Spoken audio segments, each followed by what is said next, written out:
Hi, my name's Al and today I'm going to show you how to replace your rear gear cable. It's pretty easy, but also it's often the cause of shifting problems. So if you set your gears up, everything's aligned properly and you just can't get them to work, then try replacing your cable. It's pretty cheap and it'll fix a lot of issues. You don't need many tools to replace a cable, but one thing that you do need and is worthwhile investing a decent amount of money in is some cable cutters. First of all, you need to repeatedly press the trigger that you would operate with your forefinger on the right hand lever. That will remove any tension in the cable, and turn the pedals to drop the chain down to the smallest sprocket, so top gear at the back. If you've got a rapid rise rear mech, then this will leave your chain on the largest sprocket. It's basically the same, just works the other way around. To remove the cable, first step, snip through the inner wire here. Then at the shifter end, get your Phillips screwdriver and remove the plug like so. Put the plug somewhere safe and you're now ready to remove the cable.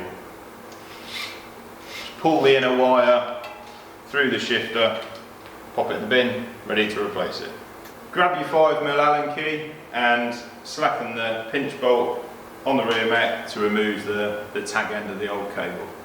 So with the inner cable out, now is the time to get the length of your outer cable spot on. Basically you want the outer cable to be as short as possible without any tight bends. For the outer cable here, around the bars, we can see, and we can probably snip a bit of that cable off. It's a wee bit long. Just make sure that you've got a full turn of the bars and mark it with your finger and cut the cable. With the cable cut, just reshape the end of the outer using your cable cutters to make sure it's nice and round and that the cable is going to flow freely through it. When you fit your ferrule, push it firmly into place so it's all the way home. As you've just seen, we've kept the outer cable up at the front of the bike. Doesn't get too dirty up there, so we can get away with reusing that. The outer cable on the rest of the bike, if we have a full suspension bike, then it's important that we cut it to the correct length so it doesn't interfere with the movement of the bike. Otherwise you might find that as you hit a bump you change gear, which obviously we don't want. But this piece of cable here, this is the most important piece that needs to be as clean as possible. It gets really dirty, it's exposed to a lot of dirt and it gets trapped in the cable, and that's what can give you poor shifting. So the inner cable and this bit of outer needs to be spot on. Its length is very important as well. The cable needs to have a nice clean run, again short as possible, and as it goes into the mech, ideally it will go straight into it with no nasty bends. There's two sizes of gear outer. Firstly, I'd recommend Shimano, make great gear cables, and they offer two sizes. There's a 6mm and a 4mm. The 6mm uses a metal ferrule, which is very free flowing, allows for very smooth gear changes, but it's not very well sealed, so they soon get gammed up and your shifting suffers as a result. What we've used here is a 4mm cable, so 4mm ferrules, and these have the added benefit of having a couple of little O-rings inside there which help to keep the dirt out, so that's what we'd recommend. Now we're ready to fit the inner cable. Before we fit it, just wind the barrel adjuster in on the shifter, wind it all the way in, and then back it out a couple of turns just to give us a bit of adjustment. Grab your inner wire, shifter should be still in the same gear, so forefinger trigger pressed until it doesn't do anything. Pop your cable into the shifter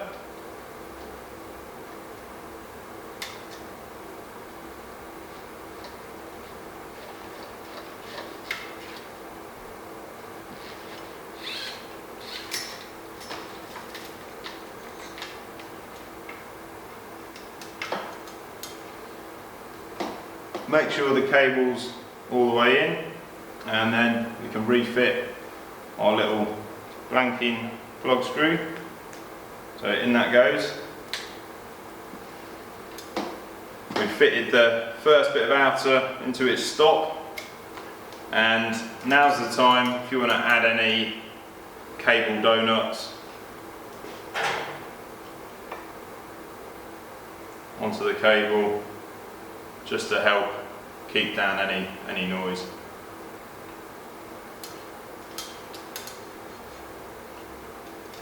Thread the cable through the next piece of outer. So thread the cable through the last piece of outer.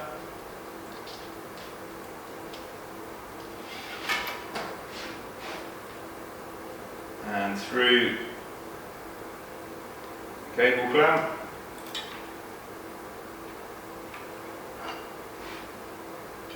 Pull the cable nice and tight and nip up the pinch bolt. With the cable secured, trim it nice and short.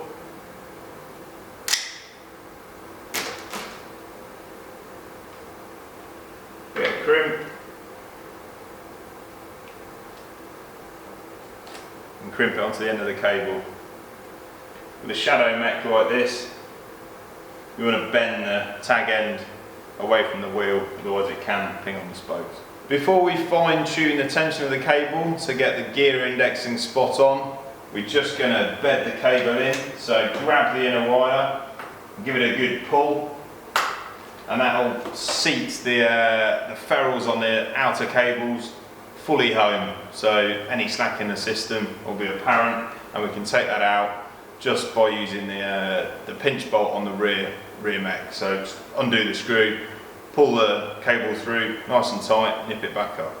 There's 3 adjustments to be made to the rear mech. 1 is the cable tension. 2 is your limit screws. So there's 2 screws here. These control how far the mech can move across the block, so across the cassette. So there's a high limit and a low limit. The 3rd adjustment is the B tension, which is this screw here, which adjusts the distance between the top jockey wheel or guide pulley and the cassette. Your B tension and limit screws should require no adjustment at all, as long as they were set up correctly in the first place. All we need to worry about is cable tension. Now, we pulled the cable tight by hand and clamped it, and that's generally going to put us in the ballpark as far as cable tension is concerned. You might need to make some minor adjustments. We can do those at the barrel adjuster on the shifter. To check to see how we've got along, press the shifter 1 click to go up 1 sprocket, and we should find that the chain moves up 1 gear. So the chain should now be sitting in this sprocket. To set the indexing, then we need to align the cage and primarily the top jockey wheel with this sprocket. If we tighten the cable tension, this will move the mech further in towards the wheel, towards the easier gears, and less tension will drop it down to the smallest sprocket, which is the hardest gear. So tweak your adjuster on the shifter to line that up, and once you've got it lined up, then you should find that your gears index properly, which basically means that 1 click on the shifter equates to 1 gear on the cassette. So that's it, all done. It's pretty simple, save you a few quid, and it'll also save you some time off the bike when perhaps your bike might be in the bike shop. So yeah, it's all good. Gears are running properly, time to hit the trails. Cheers, see you next time.